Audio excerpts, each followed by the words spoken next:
देशी गाईर सुरक्षा बा बिंजारपुरी गाईर सुरक्षा सरकार कौन कर विशेषकर आम जदि देखा आमर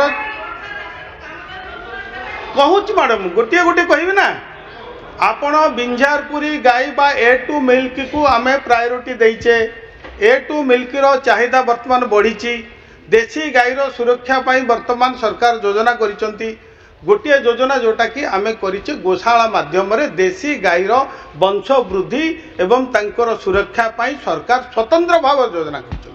एवं जो माने 50 ठू आरंभ करी 150 पर्यंत देशी गाई रखिबे तांकर सुरक्षा करिवे 52 लाख टंका पर्यंत सरकार सपोर्ट करुचंती मोहन माझी सरकार एवं गोटे देशी गाईर मो कही सार मैडम गोटे देशी गाईर खाइबा पीवा व्यवस्था पाई वर्ष को 20,000 टंका करा जाउची जदि आज देखिबा पाखापाखि गत वर्ष आम 20 कोटी टंका देइथिलु एई वर्ष आम 10 कोटी ऊर्ध्व दे सारिलुणी।